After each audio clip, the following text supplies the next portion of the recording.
إن الحمد لله نحمده ونستعينه ونستغفره ونؤمن به ونتوكل عليه ونعوذ بالله من شرور أنفسنا ومن سيئات أعمالنا من يهده الله فلا مضل له ومن يضلل فلا هادي له وأشهد أن لا إله إلا الله وحده لا شريك له وأشهد أن محمدًا عبده ورسوله أما بعد فأعوذ بالله من الشيطان الرجيم بسم الله الرحمن الرحيم يا أيها الذين آمنوا اتقوا الله حق تقاته ولا تموتن إلا وأنتم مسلمون يا أيها الناس اتقوا ربكم الذي خلقكم من نفس واحدة وخلق منها زوجها وبث منهما رجالا كثيرا ونساء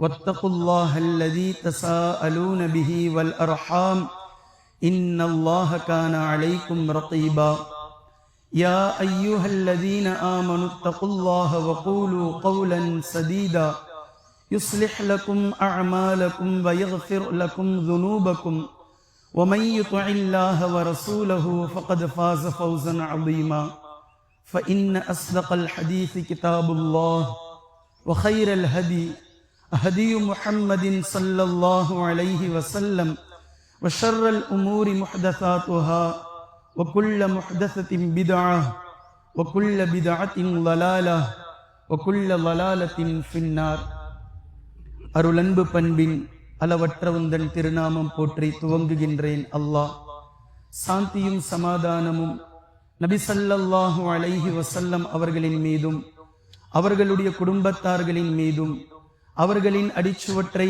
அடிப்பெறலாது அப்படியே பின்பற்றிய உத்தம சத்திய சஹாபாக்கள், தாபிஈன்கள், தபஉத் தாபிஈன்கள், ஷுஹதாக்கள், சித்தீகீன்கள், சாலிஹீன்கள், குறிப்பாக இம்மஜ்லிஸிலே கூடியிருக்கும் நம் அத்தனை நபர்களின் மீதும் இந்த பயானை கேட்கக்கூடிய அனைவர்களின் மீதும் குறையாது நிலவட்டுமாக.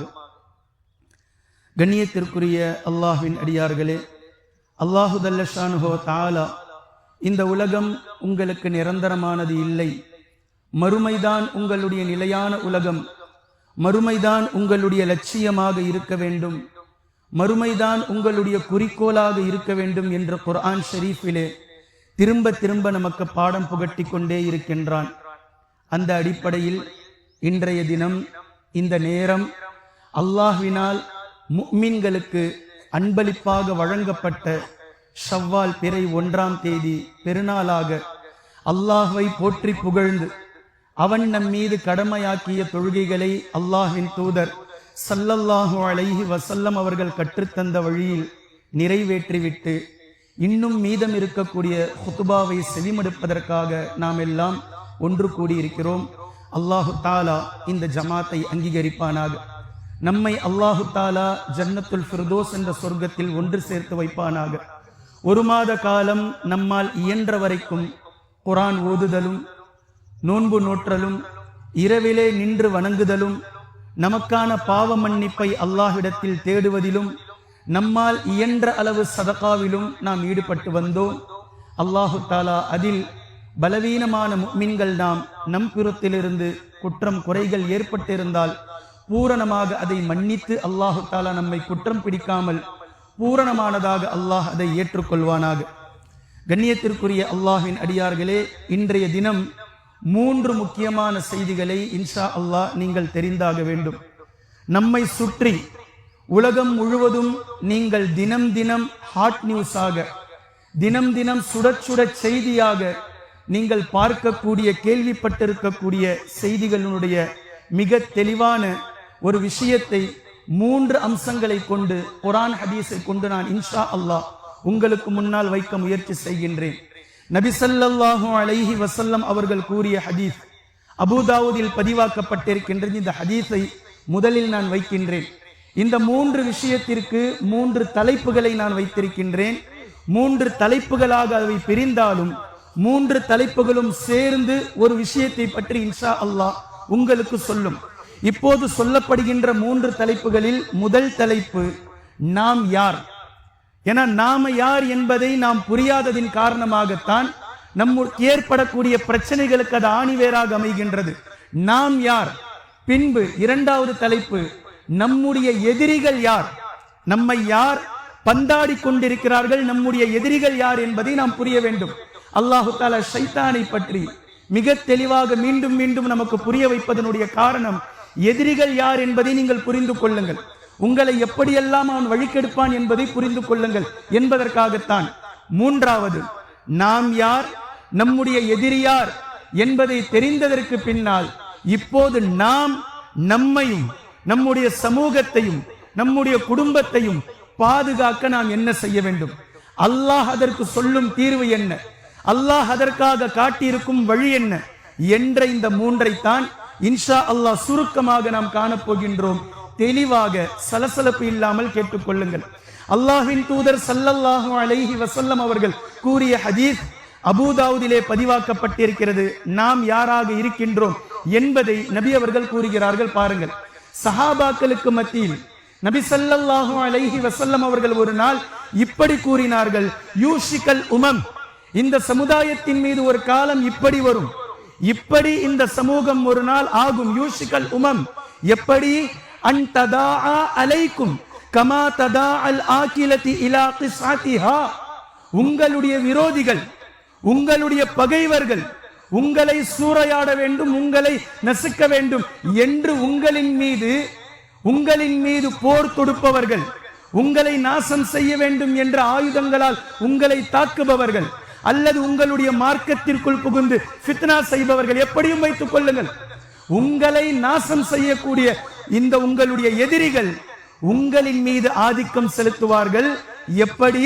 நீங்கள் உணவை ஒரு தட்டில் வைத்து சாப்பிடும் போது அந்த உணவு உங்களுக்கு மத்தியில் எந்த விதமான மதிப்பும் இல்லாமல் உணவுதானே என்று நினைத்து அடுத்தவர்களையும் வாருங்கள் சாப்பிடலாம், வாங்க சாப்பிடலாம், கொஞ்சம் ஷேர் பண்ணுங்க என்று நீங்கள் அழைக்கிறீர்களோ, இதே போன்று ஒரு முஸ்லிம் எதிரிகளுடைய கையில் சிக்கியதற்கு பின்னால் எதிரிகள் இன்னொரு எதிரியை அழைப்பான், அந்த எதிரி இன்னொரு எதிரியை அழைப்பான், வா வா இவனை கொல்லு, மாட்டிக்கிட்டான் பாரு முஸ்லிம் என்று எதிரிகளுடைய கையில் சிக்கிக் கொண்ட ஒரு சமூகத்தை ஒரு எதிரி சமூகம் இன்னொரு எதிரியை அழைத்து கூறு போடுவார்கள், பிக்கி பெணறி எடுப்பார்கள்.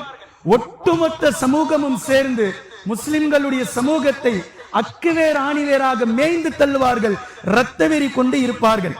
இந்த நேரத்தில் ஒரு சஹாபி கேட்கிறார், ஃபகால காயிலுன், அல்லாஹ்வின் தூதர் ஸல்லல்லாஹு அலைஹி வஸல்லம் அவர்களே, அவருக்கு ஆச்சரியம் இதை கேட்டு, வமின் கில்லத்தி நஹ்னு யௌமஇதின், அன்றைய தினத்தில் நாம் குறைவாக இருப்போமா, நாங்கள் குறைந்து விடுவோமா, மைனாரிட்டியாக நாம் மாறிவிட்டதினால் நம்முடைய எதிரிகள் மெஜாரிட்டியாக மாறி நம்மை நாசம் செய்வார்களா? அவருடைய அந்த பேதலிக்கும் தன்மையை பாருங்கள். அவர் இஸ்லாத்திற்குள் முஸ்லிம்கள் நாசமாகி இருப்பார்கள் என்று நினைக்கல, மைனாரிட்டியாக இருந்ததின் காரணமாக மக்கா வாழ்க்கையில் முஸ்லிம்கள் இருந்தபோது அப்போது எதிரிகள் ஆதிக்கம் செலுத்தினார்களே, அந்த மாதிரி முஸ்லிம்களாக இருந்தும் முஃமின்களாக இருந்தும் மைனாரிட்டியாக முஸ்லிம்கள் மாறிவிடுவார்களா? அதனால் எதிரிகள் ஆதிக்கம் செலுத்துவார்களா என்று கேட்கிறார். அப்போது நபி அவர்கள் சொல்றாங்க, கால பல் அன்தும் யௌமஇதின் கதீருன், அன்றைய தினம் நீங்கள் அதிகமாக இருப்பீர்கள். 200 மில்லியன் முஸ்லிம்கள், 57 இஸ்லாமிய நாடுகள், எவ்வளவு பெரிய விஷயம். அன்றைய தினம் நீங்கள் அளவுக்கு அதிகமாக இருப்பீர்கள். வலாகின்னகும், நபி அவர்கள் சொல்ற வார்த்தையை உன்னிப்பா கவனிங்க, காதுகளால் அல்ல இதயத்தால் கவனியுங்கள். வலாகின்னகும் என்றாலும் நீங்கள் உஸாஉன் கஉஸாஇஸ் ஸைல், குப்பைகளை போன்று இருப்பீர்கள். எப்படி? நீர் ஒரு வெள்ளப்பெருக்கு தெருக்களிலோ சாலைகளிலோ அடித்து செல்லப்பட்டால் குப்பைகளை எப்படி தள்ளி செல்லுமோ, அடித்து செல்லுமோ, அந்த தண்ணீர் எங்கெல்லாம் செல்கின்றதோ அங்கெல்லாம் அந்த குப்பைகள் தனக்கான ஆதிக்கம் இல்லாமல் தண்ணீர் எந்த திசைகளிலெல்லாம் வளைந்து செல்கின்றதோ, எங்கெல்லாம் சென்று சுற்றுகின்றதோ, எங்கெல்லாம் பாய்கின்றதோ அது வரைக்கும் அடித்து செல்லும் அந்த குப்பைகளை அந்த தண்ணீர். இது போன்று உங்களுடைய எதிரிகள் உங்களை குப்பைகளை போன்று அடுக்கி தள்ளுவார்கள், தள்ளி செல்வார்கள். எவ்வளவு தெளிவான விஷயம் பாருங்க. அப்ப நபி அவர்கள் சொல்றாங்க, இதனுடைய முழுமை என்ன? வல யன்சி அன்னல்லாஹு மின் சுதூரி அதுவிக்குமுல் மஹாபா. உங்களை பற்றிய பயம், நபி அவர்கள் இப்படித்தான் மார்க்கத்தை கட்டமைத்தார்கள். ஒரு முஃமினை பற்றிய பயம் முஃமின் அல்லாதவருடைய உள்ளத்திலே அல்லாஹு தஆலா விதைப்பான். காரணம், ஒரு முஃமின் பூரணமான உன்மினுக்கு அல்லாஹு தஆலா கொடுக்கக்கூடிய புரோட்டோகால், அது ப்ரொடெக்ஷன், அல்லாஹ்வின் புறத்திலிருந்து கொடுக்கப்படக்கூடிய நிஅமத், அன்பளிப்பது. இப்போ நபி அவர்கள் சொல்றாங்க, உங்களை பற்றிய பயம் உங்களுடைய விரோதிகளுடைய உள்ளங்களில் எடுக்கப்பட்டிருக்கும். பயம் இல்லை, இஸ்ரேலுக்கு பயம் இல்லை, அமெரிக்காவுக்கு பயம் இல்லை, எந்த முஸ்லிம் கண்ட்ரிகளை பார்த்தாலும் எதிரிகளுக்கு பயம் இல்லை, எடுத்து விடுவான். ஏன் அப்படி எடுப்பான்? வல யக்திஃபன்ன ஃபீ குலூபிக்கும் அல் வஹன். உங்களுடைய உள்ளங்களிலே வஹனு புகந்திருக்கும். அதனால் அல்லாஹு தஆலா எதிரிகளுடைய உள்ளத்தில் இருந்து உங்களின் மீது உண்மையாகவே ஏற்பட்டிருக்க வேண்டிய பயத்தை அல்லாஹு தஆலா எடுத்திருப்பான். எவ்வளவு பெரிய விஷயத்தை நபி அவர்கள் எவ்வளவு சுருக்கமா பேசுறாங்க பாருங்க. எடுத்திருப்பான். அப்போ சஹாபாக்களுக்கு வஹனு என்பது புதிய வார்த்தை. அப்ப அந்த சஹாபி கேட்கிறார், ஃபகால காயிலுன் யா ரசூலல்லாஹ், அல்லாஹ்வின் தூதரே, வமல் வஹனு, வஹனு என்றால் என்ன? புரியல. வஹனு என்று கூறுகிறீர்களே, வஹனு என்றால் என்ன? அப்போ நபி அவர்கள் சொல்றாங்க, ஹுப்புத் துன்யா வ கராஹியத்துல் மௌத். நீங்கள் உலகத்தை நேசிப்பீர்கள், மறுமையை வெறுப்பீர்கள், மரணத்தை வெறுப்பீர்கள். அவ்வளவுதான். இன்னைக்கு வந்துருச்சா இல்லையா? முஸ்லிம்களுடைய உள்ளத்தில் உலகத்தை பற்றிய நேசம் குடிக்கொண்டு விட்டது. உலகம் உலகம் உலகம், வியாபாரம் வியாபாரம், தங்கம் நகை, தங்களுடைய பொருளாதாரம் உலகத்திற்காக எங்கு திரும்பினாலும் ஃபர்ஸ்ட் பாயிண்ட், நாம் என்ன, இதில் எப்படி இருப்பது, நாம் என்ன செய்வது, நம்மளுடைய குடும்பத்தை எப்படி பாதுகாப்பது, பேங்க் பேலன்ஸ் எப்படி சரி செய்வது, தங்க நகைகளை எப்படி எடுத்துக்கொள்வது, கேஸ் தட்டுப்பாடு என்று வந்தது. ஒட்டுமொத்த முஃமின்களுடைய கவலையும் கேஸ் தீர்ந்து விட்டால் என்ன செய்வது, பெட்ரோல் தீர்ந்து விட்டால் என்ன செய்வது. ஒருவருடைய உள்ளத்தில் கூட ரிஸ்க் அளிப்பவன் அல்லாஹு தஆலா நாளை அவன் ரிஸ்க் அளிக்க பொறுப்பாக்கி இருக்கின்றான் என்பதை பற்றிய சிந்தனையை தாண்டி கேஸ் இல்லாமல் பெட்ரோல் இல்லாமல் நாம் என்ன செய்ய முடியும் என்ற கவலை. ஹுப்புத் துன்யா வ கராஹியத்துல் மௌத்.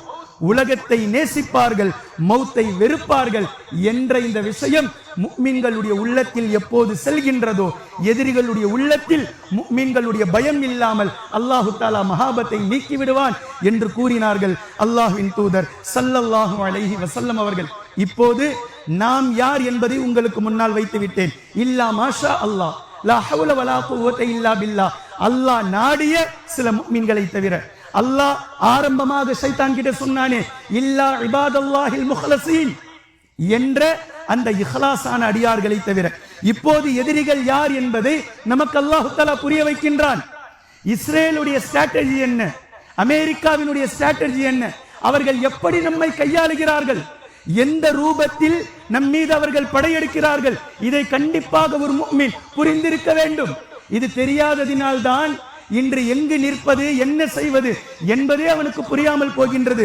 அல்லாஹு தஆலா 1400 ஆண்டுகளுக்கு முன்னதாகவே, அங்கிருந்து 2000 ஆண்டுகளுக்கு முன்னால் ஃபிரௌன் என்ற ஒரு மிகப்பெரிய கொடியவன் வாழ்ந்தான். அவனை பற்றி குர்ஆன் மிக தெளிவாக மிக துல்லியமாக பேசுகின்றது. அவன் எப்படி அடக்கி ஆழ்ந்தான், எப்படி அவன் கொடுங்கோல் அரசனாக இருந்தான், எப்படி அவன் சர்வாதிகார ஆட்சியை கொண்டு வந்தான் என்பதை குர்ஆன் பேசுகின்றது. இன்ன ஃபிரௌன அலா ஃபில் அர்த், நிச்சயமாக ஃபிரௌன் இந்த பூமியிலே உங்களின் மீது ஆதிக்கம் செலுத்தினான். ஆதிக்கம் செலுத்துவதற்காக அவன் கையாண்ட முறை என்ன தெரியுமா? வஜஅல அஹ்லஹா ஷியா. முதல்ல உங்களை பல துண்டுகளாக பிரித்தான், உங்களை பல பிரிவுகளாக பிரித்தான். பிரிந்தால்தான் ஆதிக்கம் செலுத்துபவன் முஃமின்களின் மீது ஆதிக்கம் செலுத்த முடியும். இந்த பிரிவைத்தான் வேண்டாம் வேண்டாம் வேண்டாம், அது எதிரிகளுக்கு வசனமாகிவிடும், எதிரிகளுக்கு அது மிக துல்லியமாகிவிடும், சாதகமாகிவிடும் என்று நாம் பேசுகின்றோம்.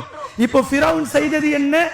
அஹ்லஹா ஷியா, தான் ஆதிக்கம் செலுத்த வேண்டும் என்று எந்த மக்களை நினைத்தானோ அவர்களை அவன் பிளவுகளாக பிரிவுகளாக பிரித்தான். இப்போது பிரிந்திருப்பதை போன்று அவன் ஷியா, இவன் சன்னி, அவன் இவன் இவன் இவன் இவன் அந்த ஜமாத்து, இவன் அந்த ஜமாத்து, இதைத்தான் அவன் எதிர்பார்க்கிறான். நீ பிரிந்து இருந்தால்தான் எனக்கு சாதகம். நீ அவனை திட்டு, அவன் உன்னை திட்டுவான், நீ அவனுக்கு ஃபத்வா கொடு, அவன் உனக்கு ஃபத்வா கொடுப்பான், நீங்களே சண்டை போட்டுக்கிட்டு இருங்க, நான் ஈஸியா உங்களின் மீது ஆதிக்கம் செலுத்திட்டு போய்கிட்டே இருக்கிறேன்.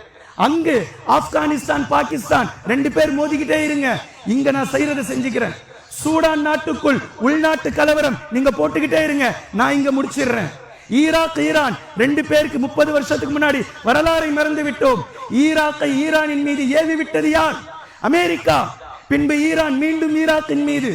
இப்படி மாறி மாறி தாக்கிக் கொள்வதின் காரணமாகத்தான் ஒட்டுமொத்தமும் முஸ்லிம் நாடுகள், ஒட்டுமொத்தமும் இஸ்லாமிய நாடுகள் நீங்கள் மாறி மாறி பிரிந்து கிடங்கள், என்னால் உங்களின் மீது ஆதிக்கம் செலுத்த முடியும். குர்ஆன் பேசுது, வஜஅல அஹ்லஹா ஷியா, ஃபிரௌன் குழு குழுக்களாக பிளவுகளாக பிரித்தான். பிரித்து யஸ்தல்அஃபு தாயிஃபதம் மின்ஹும், அவர்களின் மீது ஒரு கூட்டத்தாரின் மீது பலவீனங்களின் மீது ஆதிக்கம் செலுத்துபவனாக மாறினான். பின்பு இந்த மாதிரி பிரித்ததற்கு பின்னால் இப்போ ஃபிரௌன் பார்க்கிறான், எவெல்லாம் நம் இடத்திலே கிளர்ச்சியாக வருவான், போராளி குழுக்களாக எவன் மாறுவார்கள், எவர்கள் அப்படி ஆவார்கள் என்பதை பார்த்து அந்த மாதிரி ஊர்களை மட்டும் தகர்த்தெறிவது. எந்த நாடுகள் நமக்கு எதிராக இருக்க மாட்டார்களோ அவர்களை விட்டு வருவது. ஃபிரௌனுடைய ஸ்ட்ராட்டஜி யுதப்பிஹு அப்னாஅஹும், ஆண் பிள்ளைகளை கொன்றான்.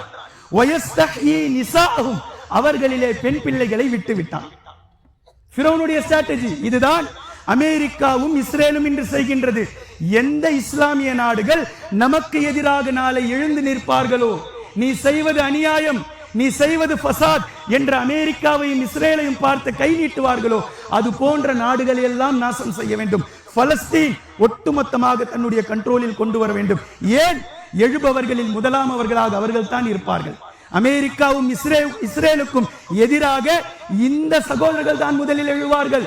பின்பு எந்தெந்த சகோதரர்கள் எல்லாம் எழுவார்களோ, ஆப்கானிஸ்தான் மக்கள், ஈராக் ஈரான், எங்கெல்லாம் சூடான் சோமாலியா, இந்த மக்கள் எல்லாம் எழுபவர்களில் முதலாம் அவர்களாக இருப்பார்கள். இவர்களை முதலில், இவர்கள் இஸ்ரேலுக்கும் இந்த இஸ்ரேலுக்கும் அமெரிக்காவுக்கும் ஃபிரௌனுக்கு ஆண் பிள்ளையை போன்றவர்கள். பின்பு எந்த நாடுகள் தங்களுக்கு தொல்லை தராது என்று விடுகிறானோ அது பெண் பிள்ளைகளை போன்றவர்கள் விட்டு வைக்கிறார்கள். இது இரண்டாவது விஷயம். நம்முடைய எதிரி யார் என்பதை நான் உங்களுக்கு முன்னால் வைத்து விட்டேன். இப்போது ஒரு முஃமினுக்கு அல்லாஹு தஆலா இடக்கூடிய கட்டளை என்ன, நாம் என்ன செய்ய வேண்டும்? சூரத்து ஸஃப்பை எடுத்து கடைசியிலே நீங்கள் படித்து பாருங்கள். யா அய்யுஹல் லதீன ஆமனு, ஒட்டுமொத்த நபர்களுக்கும் மிகப்பெரிய பிரியமான விஷயம் பிசினஸ் செய்வது. பிசினஸ், தொழில், சொந்தமாக தொழில் செய்வது என்பது ஒரு சமூகத்தில் மிகப்பெரிய ஒரு அந்தஸ்தை எடுத்து கொடுக்கின்றது. அல்லாஹு தஆலா அழைக்கின்றான், ஒட்டுமொத்த முஃமின்களையும் அல்லாஹ் அழைக்கின்றான், வாருங்கள் பிசினஸ் செய்யுங்கள். அல்லாஹு தஆலா வியாபாரத்திற்காக அழைக்கின்றான் ஒட்டுமொத்த முஸ்லிம்களையும். யா அய்யுஹல் லதீன ஆமனு, ஈமான் கொண்டவர்களே, ஹல் அதுல்லுக்கும் அலா திஜாரா, ஒரு வியாபாரத்தின் பக்கம் உங்களுக்கு நான் அறிவிக்கட்டுமா? ஒரு வியாபாரத்தை உங்களுக்கு நான் சொல்லிக் கொடுக்கட்டுமா? அல்லாஹ் அழைக்கின்றான். இப்போ வியாபாரம் என்னவென்று சொல்லல, இந்த பிசினஸ் வியாபாரம் என்னவென்று சொல்வதற்கு முன்னால் இந்த பிசினஸை நீங்கள் செய்தால் உங்களுக்கான லாபம் என்னவென்பதை முதலில் சொல்கின்றான். துன்ஜீக்கும் மின் அதாபின் அலீம், நோவினை தரக்கூடிய அதாபில் இருந்து உங்களை அல்லாஹ் பாதுகாத்து விடுவான். லாபம் துன்ஜீக்கும் மின் அதாபின் அலீம், நாளை மறுமை நாளையில் அல்லாஹ்வினுடைய கோப பார்வையில் இருந்து நீங்கள் பாதுகாக்கப்படுவீர்கள். சரி, பிசினஸ் என்ன? துமினூன பில்லாஹி வ ரசூலி, அல்லாஹையும் அல்லாஹ்வினுடைய தூதரையும் நீங்கள் நம்பிக்கை கொள்ள வேண்டும். பின்பு வதுஜாஹிதூன ஃபீ ஸபீலில்லாஹி பிஅம்வாலிக்கும் வ அன்ஃபுஸிக்கும், உங்களுடைய பொருளாலும் உங்களுடைய உடல் உயிராலும் நீங்கள் அல்லாஹ்வினுடைய பாதையில் ஜிஹாத், அறப்போர் செய்ய வேண்டும். ஜிஹாத் என்ற வார்த்தைக்கான மீண்டும் மீண்டும் பொருளை நாம் சொல்லிக் கொண்டே இருக்கின்றோம். மார்க்கத்திற்காக போராடுவது, மார்க்கத்திற்காக எல்லா துறைகளிலும் தீவிரமாக ஈடுபடுவது, அல்லாஹும் அல்லாஹுடைய ரசூலும் எப்படி சொன்னார்களோ அதன் அடிப்படையில் வாழ்வதற்காக முழு முயற்சியை மேற்கொள்வது, இதற்கு பெயர் ஜிஹாத். போர் என்பதல்ல. போர் என்பதற்கு தனி வார்த்தையை அல்லாஹு தஆலா கிதால் என்று பயன்படுத்துகின்றான். ஜிஹாத் என்ற வார்த்தைக்குள் கிதால் என்ற ஒன்றும் வந்து சேரும். துஜாஹிதூன ஃபீ ஸபீலில்லாஹி பி அம்வாலிக்கும் வ அன்ஃபுஸிக்கும் ذَلِكُمْ خَيْرٌ لَكُمْ إِن كُنتُمْ تَعْلَمُونَ. நீங்கள் அறிவீர்களாயின், நீங்கள் புரிவீர்களாயின் இதுதான் உங்களுக்கு சிறந்தது. சிறந்த பிசினஸ், ஆக சிறந்த பிசினஸ். இந்த தொழிலை நீங்கள் எடுத்துக்கொள்ளுங்கள், இந்த தொழிலை நீங்கள் மேற்கொள்ளுங்கள். தொழிலினுடைய லாபம் அல்லாஹு தஆலா மிக தெளிவாக சொல்லிவிட்டான். எனவே கண்ணியத்திற்குரிய அல்லாஹ்வின் அடியார்களே, ஒரு முஃமின் அல்லாஹ் பிசினஸ் செய்ய அழைத்திருக்கின்றான். இன்றைய பெருநாளில் இன்ஷா அல்லாஹ் முடிவெடுங்கள். அல்லாஹ் எந்த தொழிலை செய்வதற்காக, எந்த திஜாரத்தின் பக்கம் நம்மை அழைக்கின்றானோ, முதலீடுகளாக நம்முடைய உடலையும், நம்முடைய உயிரையும், நம்முடைய பொருளாதாரத்தையும் போடுவோம். அதற்கு முன்னால் நம்முடைய ஈமானை, தக்வாவை, தவக்குலை, நம்முடைய கொள்கையை மிக தெளிவாக அல்லாஹும் அல்லாஹுடைய ரசூல் ஸல்லல்லாஹு அலைஹி வஸல்லம் அவர்களும் எப்படி சொன்னார்களோ அதனடிப்படி வாழக்கூடிய நல்லடியார்களுடைய பட்டியலில் அல்லாஹ் நம்மை ஆக்குவானாக. கண்ணியத்திற்குரிய அல்லாஹ்வின் அடியார்களே, நமக்கு இடையில் இருக்கக்கூடிய கருத்து வேறுபாடுகளை கழிந்து முஸ்லிம் என்ற ஒரு வட்டத்திற்குள் தயவு செய்து அனைவர்களும் வாருங்கள். காழ்ப்புணர்வை தூக்கி தூரம் எறியுங்கள். அன்புகளை கொண்டு பரிமாறிக் கொண்டுங்கள். புன்முறுவலோடு இருங்கள். ஒருவருக்கு ஒருவர் நல்ல முறையில் நடந்து கொள்ளுங்கள். விரோதத்தையும் குரோதத்தையும் பொறாமையையும் தூக்கி எறியுங்கள். இது ஷைத்தான்களுடைய பண்பு. அல்லாஹ் கொண்டு வந்தது இரக்கம்தான், அல்லாஹ் கொண்டு வந்தது அன்புதான், அல்லாஹ் காட்டி கொடுத்தது நேசம்தான். இதை ஒவ்வொரு சகோதரர்களும், ஒவ்வொரு தாய்மார்களும் தங்களுக்கு மத்தியில் பரிமாறிக் கொள்ளுங்கள். தயவு செய்து துஆக்கள் நமக்காக மாத்திரம் இல்லாமல் உலகம் முழுவதினுடைய அமைதிக்காக, எல்லா முஸ்லிம்களுக்காகவும் துஆ செய்யுங்கள். வெளிநாடுகளில் பல நம்முடைய சகோதரிகள் இங்கிருந்து குடும்பங்களை விட்டு அவர்கள் தங்களுடைய சம்பாத்தியத்திற்காக சென்றிருக்கிறார்கள். பாதுகாப்பான முறையில், நல்ல முறையில் அவர்கள் திரும்பி வந்து அவரவர்களுடைய குடும்பத்தோடு சேர வேண்டும் என்று துஆவை செய்யுங்கள். உலக அமைதிக்காக துஆ செய்யுங்கள். பொறாமையிலிருந்து, நிஃபாக்கிலிருந்து, நயவஞ்சகத்தன்மையிலிருந்து அல்லாஹு தஆலா நம்மளுடைய உள்ளங்களை, ஒட்டுமொத்த நபர்களுடைய உள்ளங்களும் பாதுகாக்கப்பட வேண்டும் என்று துஆ செய்யுங்கள். மன்னிப்பை கேட்டுக்கொள்ளுங்கள். பிறரிடத்தில் மன்னிப்பை கேட்டுக்கொள்ளுங்கள். பிறரை மன்னித்து விடுங்கள். அல்லாஹ்விடத்திலே மன்னிப்பை பெற்றுக் கொள்ளுங்கள். சிறை கைதிகளுக்காக, சிறைவாசிகளுக்காக, சந்தேகம் என்ற பெயரிலே நீண்ட நாட்களாக சிறைகளிலே வசிக்கக்கூடிய சிறை கைதிகளுக்காக துஆ செய்யுங்கள். அப்பாவி மக்கள், குழந்தைகள் உலகம் முழுவதும் ஏன் தான் சாகிறோம், ஏன் என் கை கால் துண்டிக்கப்பட்டிருக்கின்றது, ஏன் என் உடலில் இருந்து ரத்தம் சொட்டுகின்றது என்றே தெரியாமல் தவித்தவித்து பரிதவித்துக் கொண்டிருக்கக்கூடிய குழந்தைகளை நினைத்து பாருங்கள். இந்த போர் நிறுத்தப்பட வேண்டும். அல்லாஹு தஆலா முஸ்லிம்களுக்கு ஒற்றுமையையும் வெற்றியையும் கொடுக்க வேண்டும் என்று அல்லாஹ்விடத்திலே மன்றாடி இந்த நல்ல நாளிலே துஆ செய்யுங்கள். அல்லாஹு தஆலா நம்முடைய அத்தனை அமல்களையும் பூரணமாக ஏற்றுக்கொள்வானாக. அவனிடத்தில் ஜன்னத்துல் ஃபிர்தௌஸ் என்ற சொர்க்கத்தை பெறக்கூடிய நல்லடியார்களுடைய ஜமாத்தில் அல்லாஹு தஆலா நம்மை சேர்த்தருள் புரிவானாக. வாஹிர் தஅவானா அனில் ஹம்துலில்லாஹி ரப்பில் ஆலமீன். அஸ்ஸலாமு அலைக்கும் வரஹ்மத்துல்லாஹி வபரகாத்துஹு.